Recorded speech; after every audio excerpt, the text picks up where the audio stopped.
Everyone, and welcome to our May edition of Markets in 2 Minutes. This is Darrell from the Wealthspire Investment Team. It feels like news has been coming at us at a record pace in 2025, and so I'm going to start things off with a quick recap of some ideas we shared last month, and then try to tie those observations back into some data we're keeping close tabs on right now. So, in our April update, we shared this table which tried to take a step back and think through the potential catalysts for markets and how things might evolve either for the better or worse. And as you likely have seen, markets are now substantially higher than they were when we went through this thought exercise, and much of that is due to the two issues that we have highlighted here. So first, we had our first signs of progress on the trade negotiation front. And I use that term a little bit loosely because we are still yet to iron out the specific details on any of these deals, whether it be with the UK or with China. But we are seeing signs that the administration is willing to walk back some of its aggressiveness if trade partners are expressing a willingness to come to the table.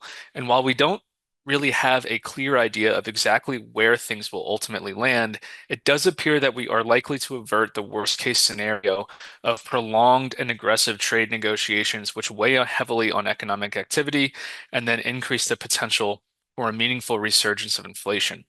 And that's why markets have bounced back as strongly as they have. There is real optimism that the recent developments portend additional progress and further walking back of the policies that were initially announced on April 2nd.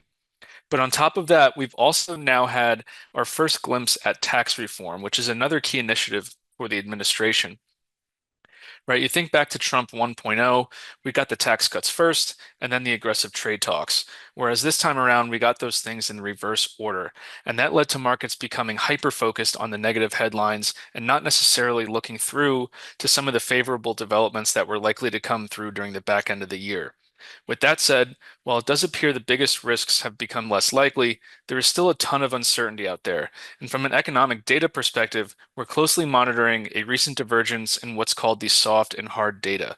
And soft data refers to things like survey responses, which are used to get a sense of how people feel, with the thought process being that your feelings influence your behavior. And what you're looking at here is a commonly used data set from the University of Michigan that measures consumer sentiment. So basically trying to summarize how optimistic consumers feel about the economy. And you can see from the chart that this figure has essentially fallen off a cliff in recent months.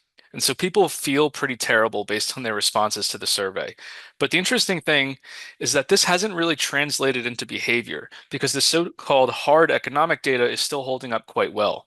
And this chart here is a real-time economic activity index measured by the Federal Reserve Bank of Dallas, trying to capture real-time shifts in economic activity. And as you can see, it's still holding pretty stable.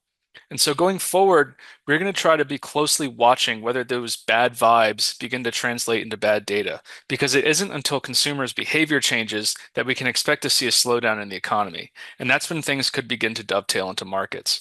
But as always, we'll keep a close eye on all of this data and look to share relevant updates with you as they develop. In the meantime, we'll see you all next month.